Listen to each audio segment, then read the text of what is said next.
Wasabi guys, welcome back to another Magic Market Watch video.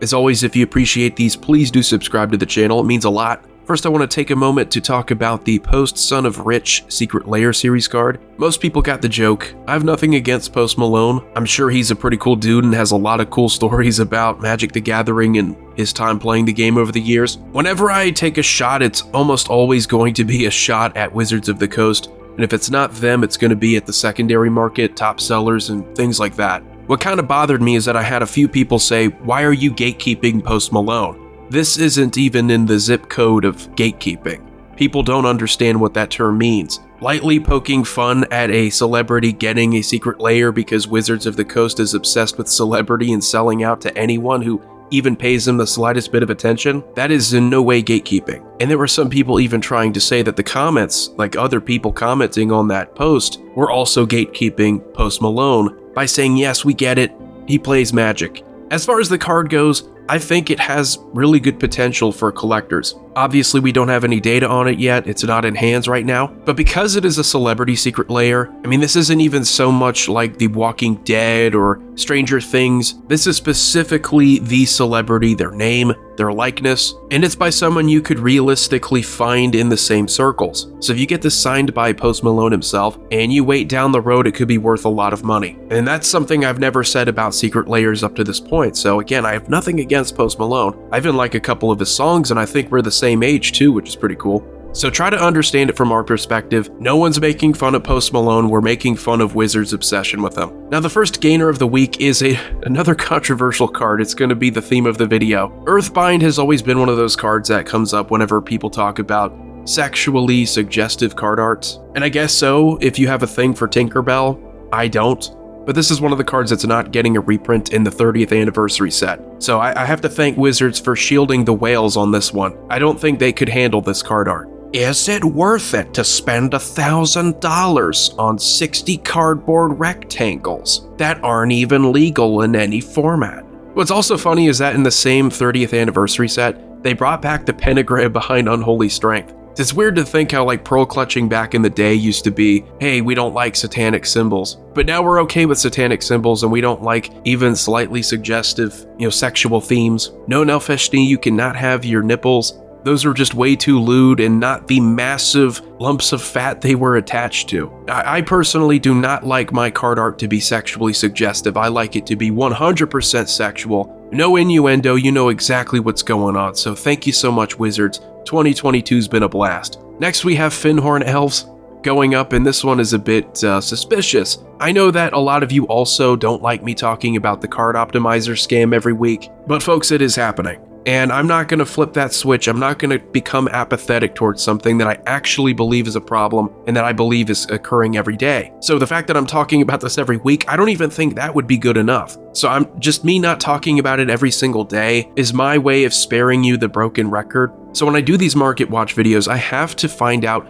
why a card is going up. And if it's going up because of a suspicious reason, I don't want other people to buy into it. I don't want other people to get duped because they think that something is going up because of genuine interest and not because the seller's trying to play games. And this is a card that has been reprinted. It used to be a lot harder to find, but because it's been reprinted, and as a common in Commander Legends, this has been a sub $2 card for the past couple years. It's not going to suddenly shoot up above $6, when for the longest time, as you can see, it's never even been anywhere near close to breaking $3. I always recommend to double check on TCG Player, look at the sales histories. A massive red flag when you see 3 listings that have sold, and they're all at the same exact price, and they're all extremely expensive compared to the average listing, you know someone's playing games, you know someone is scamming. Smothering Tide is the next big gainer, and I'm not cherry picking, folks, I say this all the time.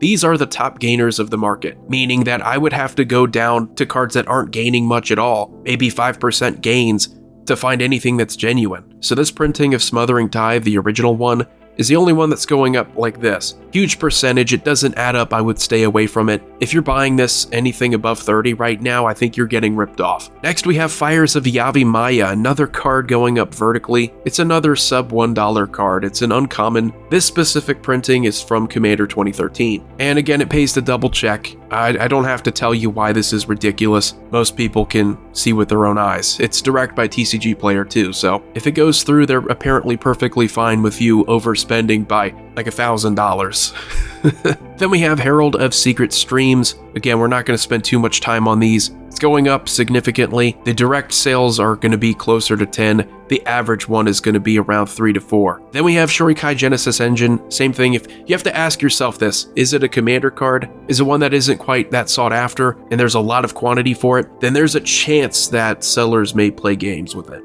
And while this isn't the highest gainer of the week, there is some suspicious activity. But again, I'm not going to talk too much more about that. I think you guys get the point. Now for the losers, this is what I hate the most about the Secret Lair stuff, is that it always has massive volatility. So it's usually going to be going down aggressively or up aggressively. I'm seeing more of it go down. And we got like Queen Marchesa, Patron Wizard, Geralf's Messenger, Primeval Titan, Plains, the Tokyo Lands, Chroma Angel of Wrath, Savra Queen of the Golgari. And I don't really have anything to say about those other than the secret layers are not uniform. They're not something that the average person can put inside their deck. If they're like me and they have that OCD of needing their cards to look like everything else, you know, the same border, the same style, it's a little bit like clipping your fingernails and accidentally forgetting to clip one of them.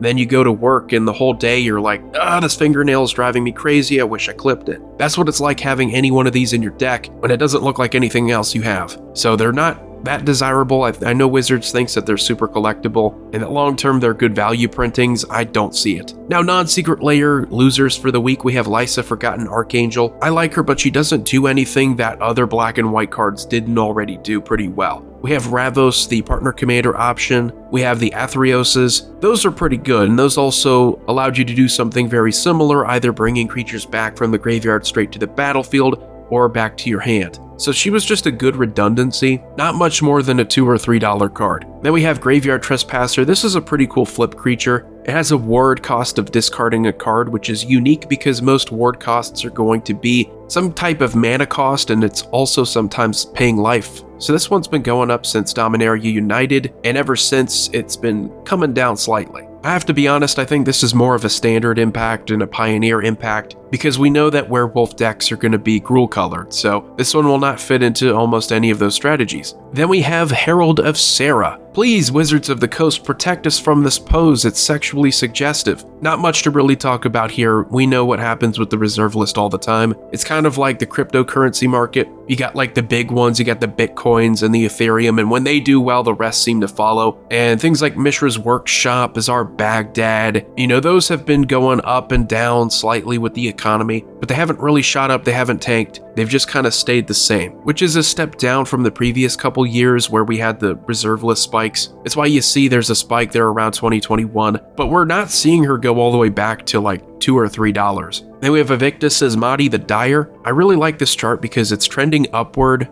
even though it's a loser this week. Where you see the weekly or the monthly low for the card, it keeps on resting on a higher low. So this $3 card I think could eventually become a $5 card, but you know, again, the losers for the week, they're not losing that much. The gainers that are actual gainers on the week are not gaining that much either. Last card for the week is Gigantha the Wellspring, another loser. Went up significantly because of Dominaria United. You have Jensen Carthalion, also pretty much doing the same thing, providing you with 5 mana, 1 of each color, which is exactly what you need to make that deck work. So Gigantha would make the perfect companion, and even not a companion, just a great card to include in that deck, period. This happens all the time. If a set's been out for a month or two, we start to see the interest fade in those big strategies, but still a great card though. I would hold on to yours. The playability is definitely aging pretty well. So that'll do it for the Market Watch for the middle of October. Let me know what you think in the comment section below. Commander Void here signing off. I will see you all next time.